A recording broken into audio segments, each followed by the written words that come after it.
All right, so first thing we got to do is we got to set up our graph. So we're going to put velocity on the y, and that's in meters per second, and then time is on the x in seconds. Okay, so let's see, we're going to go make this the origin right here. So that goes up, so we'll go, we want up here, we're going to go 2, 4, 6, 8, 10, 12, 14, 16. You want to use up most of your x and y axis. Otherwise, you're going to get graphs that look like that. You know, that would be using too little of the x. If you use too little of the y, it's going to be like that. So you want to use up most of the x and most of the y. So our biggest y value is 16. So this is 4, 6, 8, 12, 14, 16, right there. And then we'll go like this. We'll go 1, 2, 3. Wait, hold on. 1, 2, 3, 4. We'll do, that's half a second. 1, 2, 3, 4. That'll be 1 second right there. 1, 2, 3, 4. 1.5. 1, 2, 3, 4. 2 seconds. Okay. So now we fill in our data. So they tell us the rocket at t equals 0 has a velocity of 0. So that's our first point. At t equals 1, the rocket has a velocity of 5, which is going to be right here. At t equals 2, the speed is 16. Right there. Okay. So is this a straight line or not a straight line? Not a straight line. This is curved. Let's see. Draw this in. It goes. It's curvy. Okay. What's happening to this rocket? Is the rocket, is it accelerating or not accelerating? It's accelerating. Okay, because the velocity is getting bigger. Okay, so let's answer the two questions. The rocket's average acceleration during the 2-second interval. So how do we go about finding how do we find the average acceleration for the 2-second interval? So take the starting point and connect it to the ending point. If you take the slope of that straight line, that's going to give you the average acceleration from start to finish over the 2-second time interval.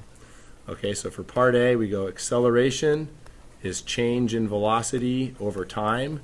Look, taking the slope of this straight line here, when you take the slope, what's the rise? The rise is the what? That's the change in velocity. What's the run? The run is the what? The time. On a velocity time graph, the slope is the acceleration. Okay, so our change in velocity is 16 meters per second, and that takes place over a 2-second time interval, so that gives 8 meters per second squared. All right, now B, the instantaneous acceleration at t equals 1.5. So t equals 1.5 is right there. What's the first thing we have to do? Yo. I was wondering for 8, would that be plus 8 meters per second squared? Yeah, if plus is not there, it's understood to be positive. Okay. Yeah, if nothing's in front of the number, it's understood to be positive. But I mean, to be thorough, you could add a plus. Yep. All right, how do we find the instantaneous acceleration at t equals 1.5? Is this on a straight line? Not really. It's a curved line. So what's the first thing we have to do? Draw a tangent line. If you're using a graph to find instantaneous acceleration, you need to first draw a tangent line. Okay, so let's see if I can use this.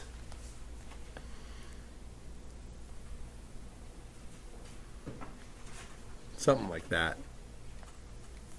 Let's just say that's the tangent. Hey, is this absolutely perfect or is there human error?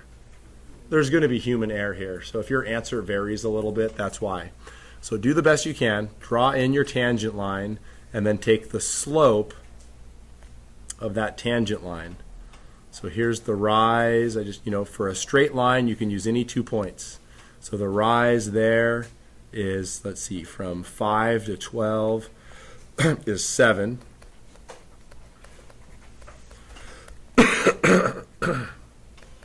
So 7, and then this time right here is from, oh boy, what's that? 1, 2, 3. Why did I do 4? I should have done, what the? So we're going to approximate this. So what do you think, like 0.8 seconds? Do you guys see what I did here? I should have done 5 for half a second. Then each box would have been 0.1. But did I do 5? No, I did 4. So we'll just approximate that as 0.8. So then this gives us an answer of what? What's 7 over 0.8?